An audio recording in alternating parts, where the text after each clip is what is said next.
Chapter 2. Jonathan Harker's Journal. Continued. 5th of May. I must have been asleep, for certainly if I'd been fully awake, I must have noticed the approach to such a remarkable place.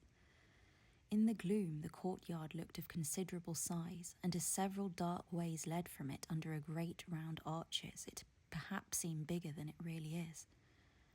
I've not yet been able to see it by daylight. When the caleche stopped, the driver jumped down and held out his hand to assist me to alight. Again, I could not but notice his prodigious strength. His hand actually seemed like a steel vice that could have crushed mine if he'd chosen. Then he took out my traps and placed them on the ground beside me as I stood close to a great door, old and studded with large iron nails, and set in a projecting doorway of massive stone. I could see, even in the dim light, that the stone was massively carved, but that the carving had been much worn by time and weather. As I stood, the driver jumped again into his seat and shook the reins. The horses started forward, and trap and all disappeared down one of the dark openings. I stood in silence where I was, for I did not know what to do. Of bell or knocker there was no sign. Through these frowning walls and dark window openings, it was not likely that my voice could penetrate. The time I waited seemed endless, and I felt doubts and fears crowding upon me. What sort of place had I come to, and among what kind of people? What sort of grim adventure was it on which I'd embarked? Was this a customary incident in the life of a solicitor's clerk sent out to explain the purchase of a London estate to a foreigner? Solicitor's clerk. Mina wouldn't like that. Solicitor. For just before leaving London, I got word that my examination was successful, and I am now a full-blown solicitor. I began to rub my eyes and pinch myself to see if I were awake. It all seemed like a horrible nightmare to me, and I expected that I should suddenly awake and find myself at home, with the dawn struggling in through the windows, as I had now and again felt in the morning after a day of overwork. But my flesh answered the pinching test, and my eyes were not to be deceived. I was indeed awake and among the Carpathians. All I could do now was to be patient and to wait the coming of the morning. Just as I had come to this conclusion, I heard a heavy step approaching behind the great door and saw through the chinks the gleam of a coming light. Then there was the sound of rattling chains and the clanking of massive bolts drawn back. A key was turned with the loud grating noise of long disuse, and the great door swung back. Within stood a tall old man, clean-shaven save for a long white moustache and clad in black from head to foot, without a single speck of colour about him anywhere. He held in his hand an antique silver lamp in which the flame burned without chimney or globe of any kind, throwing long, quivering shadows as it flickered in the draught of the open door. The old man motioned me in with his right hand with a courtly gesture, saying in excellent English, but with a strange intonation, "Welcome to my house. Enter freely and of your own will." He made no motion of stepping to meet me, but stood like a statue, as though his gesture of welcome had fixed him into stone. The instant, however, that I had stepped over the threshold, he moved impulsively forward, and holding out his hand grasped mine with a strength which made me wince, an effect which was not lessened by the fact that it seemed as cold as ice, more like the hand of a dead than a living man. Again he said, "Welcome to my house. Come freely, go safely, and leave something of the happiness you bring." The strength of the handshake was so much akin to what I had noticed in the driver. The strength of the handshake was so much akin to that which I had noticed in the driver, whose face I had not seen, that for a moment I doubted if it were not the same person to whom I was speaking.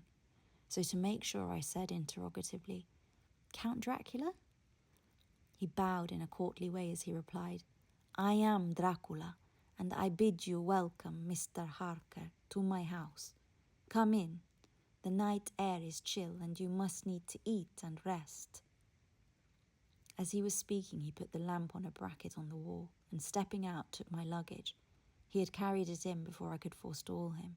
I protested, but he insisted. "Nay, sir, you are my guest. It is late, and my people are not available. Let me see to your comfort myself."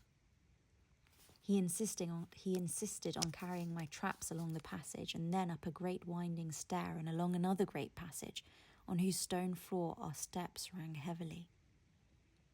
At the end of this he threw open a heavy door, and I rejoiced to see within a well-lit room in which a table was spread for supper, and on whose mighty hearth a great fire of logs flamed and flared.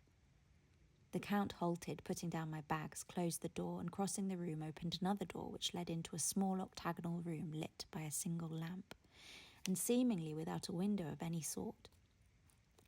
Passing through this, he opened another door and motioned me to enter. It was a welcome sight, for here was a great bedroom well lighted and warmed with another log fire, which sent a hollow roar up the wide chimney. The Count himself left my luggage inside and withdrew, saying before he closed the door, "You will need after your journey to refresh yourself by making your toilet. I trust you will find all you wish. When you are ready, come into the other room, where you will find your supper prepared." The light and warmth in the Count's courteous welcome seemed to have dissipated all my doubts and fears. Having then reached my normal state, I discovered that I was half famished with hunger, so making a hasty toilet, I went into the other room. I found supper already laid out. My host, who stood on one side of the great fireplace, leaning against the stonework, made a graceful wave of his hand to the table and said, "I pray you, be seated and sup how you please. You will, I trust, excuse me that I do not join you, but I have dined already and I do not sup." I handed to him the sealed letter which Mr. Hawkins had entrusted to me. He opened it and read it gravely. Then, with a charming smile, he handed it to me to read. One passage of it, at least, gave me a thrill of pleasure. "I much regret that an attack of gout, from which malady I am a constant sufferer, forbids absolutely any travelling on my part for some time to come. But I am happy to say that I can send a sufficient substitute, one in whom I have every possible confidence. He is a young man, full of energy and talent in his own way, and of a very faithful disposition. He is discreet and silent, and has grown into manhood in my service. He shall be ready to attend on you when you will during his stay, and shall take your instructions in all matters." The Count himself came forward and took off the cover of a dish, and I fell to at once on an excellent roast chicken. This, with some cheese and a salad and a bottle of old Tokai, of which I had 2 glasses, was my supper. During the time I was eating it, the Count asked me many questions as to my journey, and I told him by degrees all that I had experienced. By this time I had finished my supper, and by my host's desire had drawn up a chair by the fire and begun to smoke a cigar which he offered me, at the same time excusing himself that he did not smoke.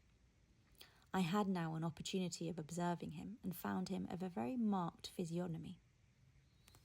His face was a very strong aquiline, with high bridge of the thin nose and peculiarly arched nostrils, with lofty domed forehead and hair growing scantily round the temples, but profusely elsewhere.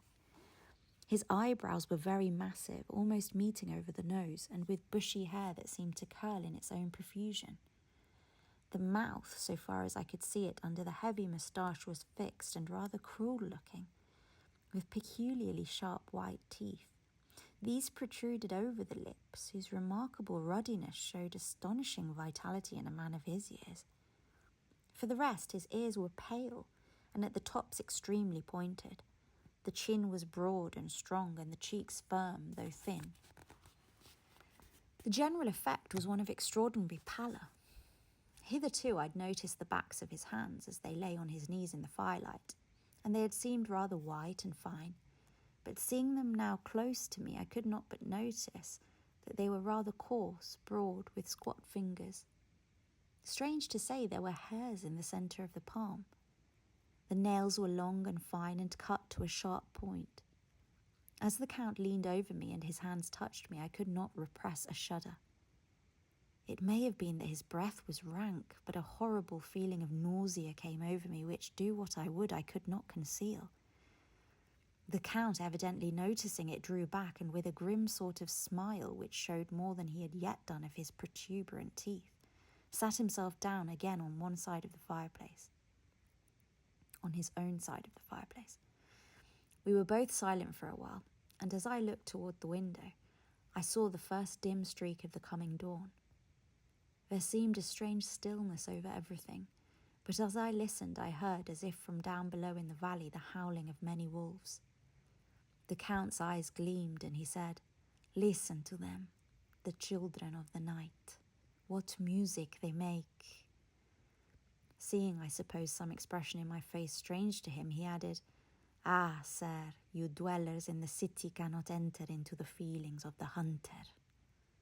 Then he rose and said, "But you must be tired. Your bedroom is all ready, and tomorrow you shall sleep as late as you will. I have to be away till the afternoon, so sleep well and dream well." And with a courteous bow, he opened for me himself the door to the octagonal room, and I entered my bedroom. I am all in a sea of wonders. I doubt, I fear, I think strange things which I dare not confess to my own soul. God keep me, if only for the sake of those dear to me. 7 May. It is again early morning, but I have rested and enjoyed the last 24 hours. I slept till late in the day and awoke of my own accord. When I had dressed myself, I went into the room where we had supped and found a cold breakfast laid out with coffee kept hot by the pot being placed on the hearth. There was a card on the table on which was written, "I have to be absent for a while. Do not wait for me. D." So I set to and enjoyed a hearty meal. When I had done, I looked around. I looked for a bell, so that I might let the servants know I had finished, but I could not find one. There are certainly odd deficiencies in the house, considering the extraordinary evidences of wealth which are around me. The table service is of gold and so beautifully wrought that it must be of immense value. The curtains and the upholstery of the chairs and sofas and the hangings of my bed are of the costliest and most beautiful fabrics, and must have been of fabulous value when they were made, for they are centuries old, though in excellent order. I saw something like them in Hampton Court, but there they were worn and frayed and moth-eaten. But still, in none of the rooms is there a mirror. There is not even a toilet glass on my table, and I had to get the little shaving glass from my bag before I could either shave or brush my hair. I have not yet seen a servant anywhere, or heard a sound near the castle except the howling of wolves.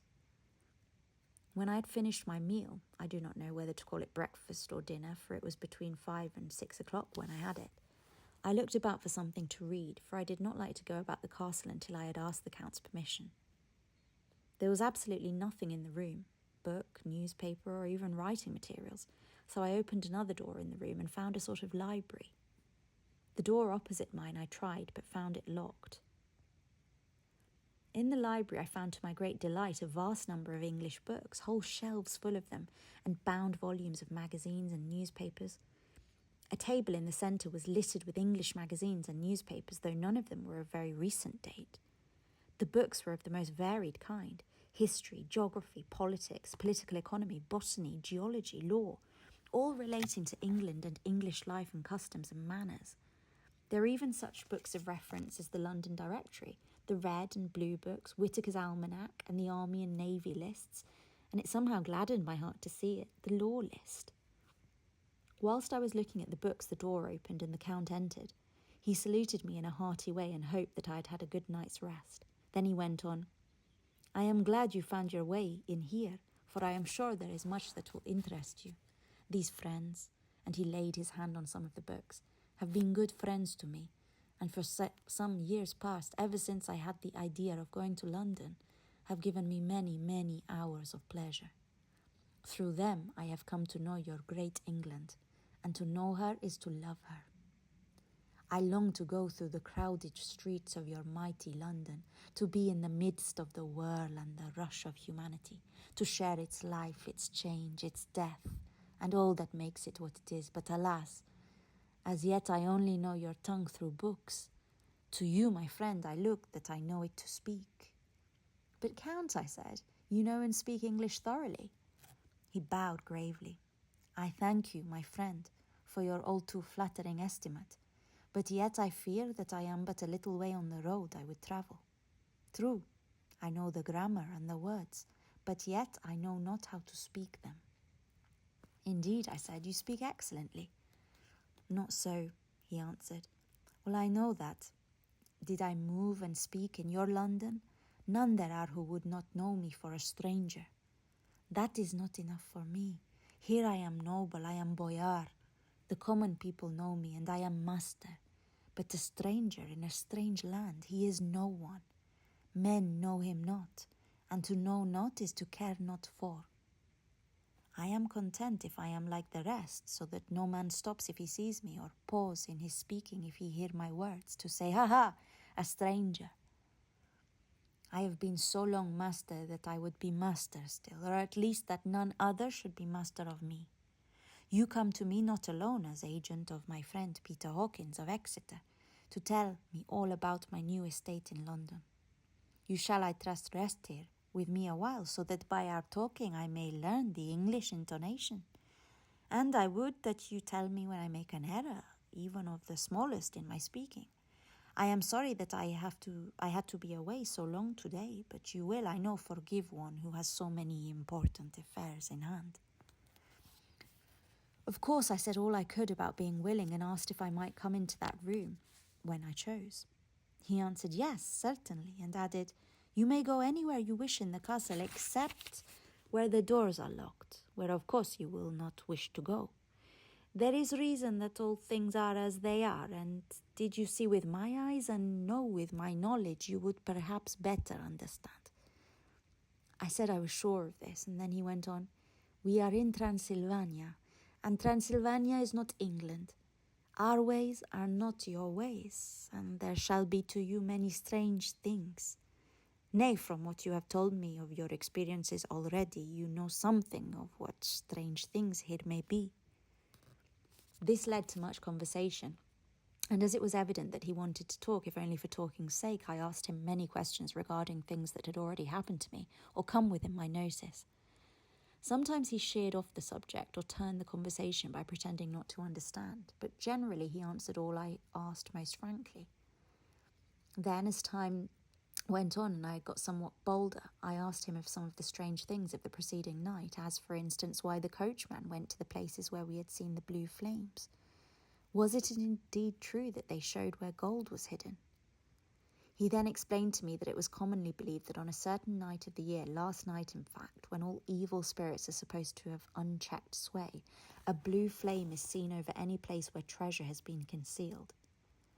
That treasure has been hidden, he went on, in the region through which you came last night. There can be but little doubt, for it was the ground fought over for centuries by the Wallachian, the Saxon and the Turk. Why? There is hardly any foot of soil in all this region that has not been enriched by the blood of men, patriots or invaders. In old days there were stirring times when the Austrian and the Hungarian came up in hordes, and the patriots went out to meet them. Men and women, the aged and the children too, and waited their coming on the rocks above the passes, that they might sweep destruction on them with their artificial avalanches. When the invader was triumphant, he found but little, for whatever there was had been sheltered in the friendly soil. But how, said I, can it have remained so long undiscovered, when there is a sure index to it, if men will but take the trouble to look? The Count smiled, and as his lips ran back over his gums, the long, sharp, canine teeth showed out strangely. He answered, because your peasant is at heart a coward and a fool.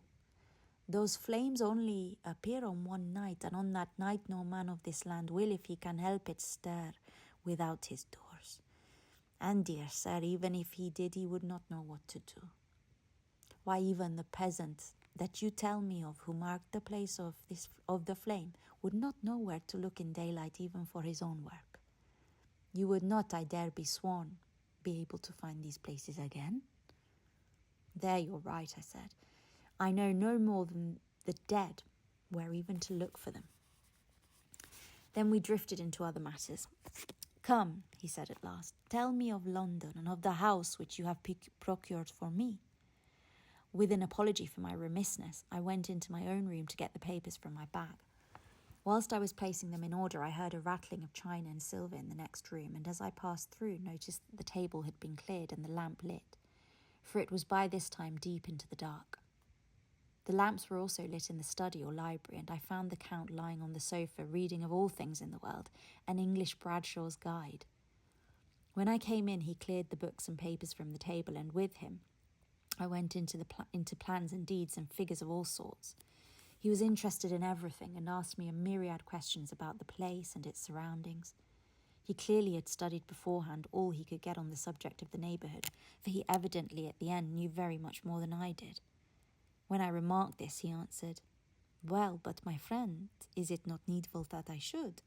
When I go there, I shall be all alone, and my friend Harker Jonathan, pardon me, I fall into my country's habit of putting your patronymic first, my friend Jonathan Harker will not be by my side to correct and aid me. He will be in Exeter, miles away, probably working at papers of the law with my other friend, Peter Hawkins. So we went thoroughly into the business of the purchase of the estate at Purfleet.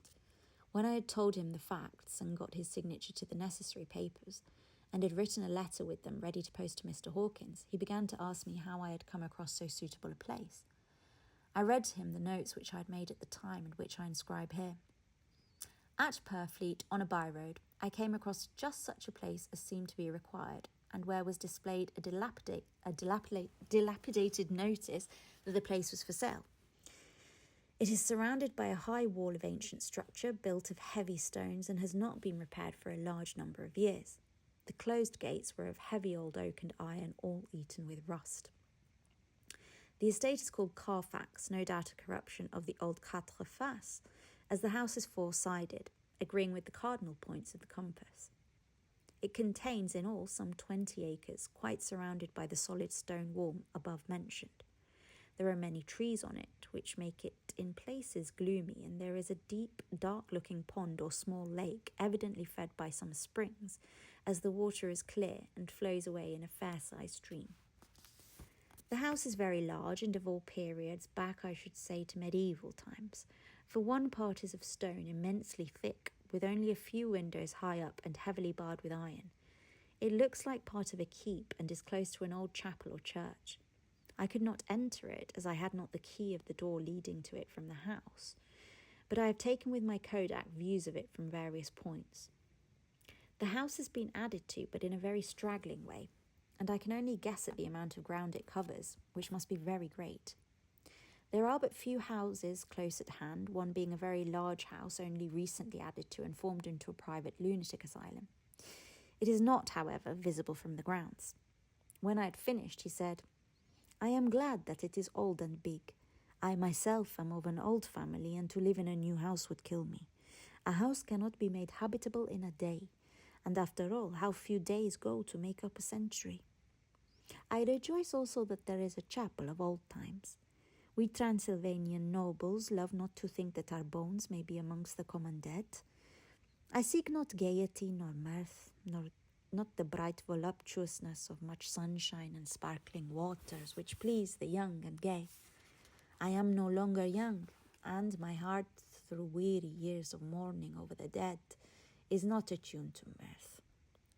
Moreover, the walls of my castle are broken, the shadows are many, and the wind breathes cold through the broken battlements and casements. I love the shade and the shadow, and would be alone with my thoughts when I may."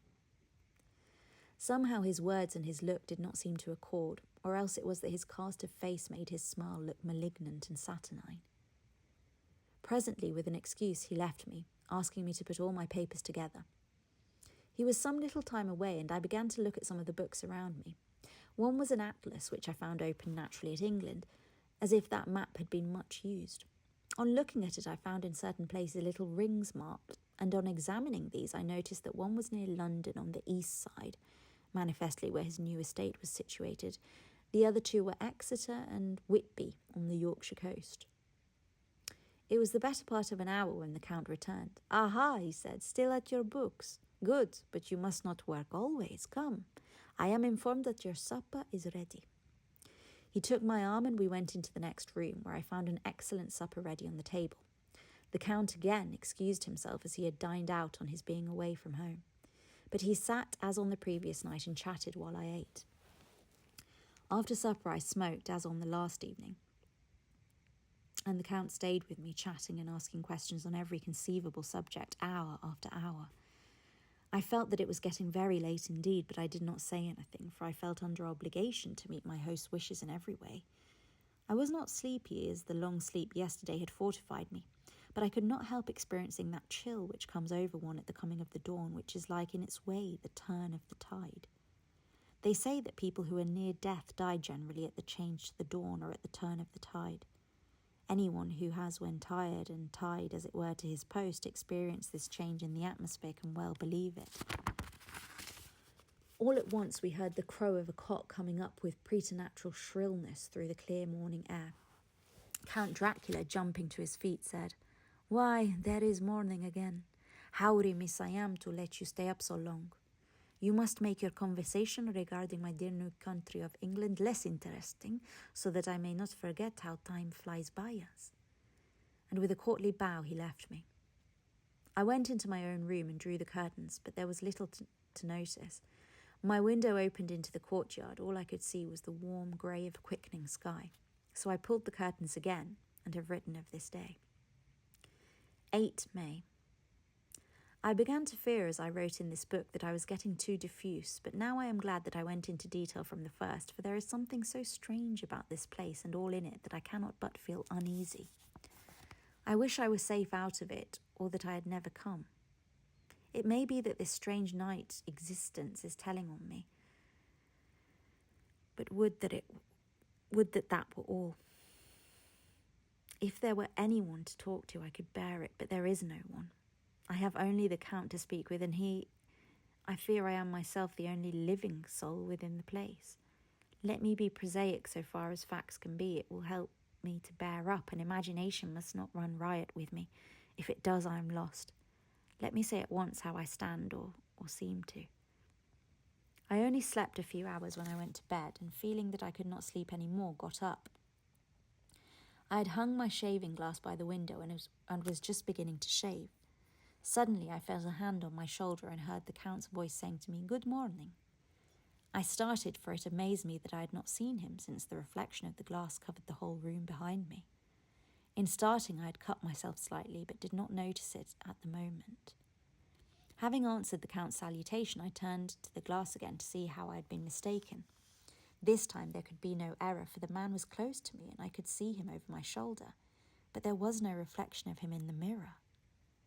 The whole room behind me was displayed, but there was no sign of a man in it, except myself. This was startling, and coming on top of so many strange things was beginning to increase that vague feeling of uneasiness which I always have when the Count is near. But at the instant I saw that the cut had bled a little and the blood was trickling over my chin. I laid down the razor, turning as I did so half round to look for some sticking plaster. When the Count saw my face, his eyes blazed with a sort of demoniac fury, and he suddenly made a grab at my throat. I drew away, and his hand touched the string of beads which held the crucifix. It made an instant change in him, for the fury passed so quickly that I could hardly believe that it was ever there. "Take care," he said. "Take care how you cut yourself. It is more dangerous than you think in this country." Then, seizing the shaving glass, he went on, "And this is the wretched thing that has done the mischief. It is a foul bauble of man's vanity. Away with it!" And opening the heavy window with one wrench of his terrible hand, he flung out the glass, which was shattered into 1,000 pieces on the stones of the courtyard far below. Then he withdrew without a word. It's very annoying, for I do not see how I am to shave unless in my watch case or the bottom of the shaving pot, which is fortunately of metal. When I went into the dining room, breakfast was prepared, but I could not find the Count anywhere, so I breakfasted alone. It is strange that as yet I have not seen the Count eat or drink. He must be a very peculiar man. After breakfast I did a little exploring in the castle. I went out on the stairs and found a room looking towards the south. The view was magnificent, and from where I stood there was every opportunity of seeing it. The castle is on the very edge of a terrible precipice. A stone falling from the window would fall 1,000 feet without touching anything. As far as the eye can reach is a sea of green treetops, with occasionally a deep rift where there is a chasm. Here and there are silver threads where the rivers wind in deep gorges through the forests. But I am not in the heart to describe beauty. For when I had seen the view, I explored further, doors, doors, doors everywhere, and all locked and bolted. In no place save from the windows in the castle walls is there an available exit. The castle is a veritable prison, and I am a prisoner.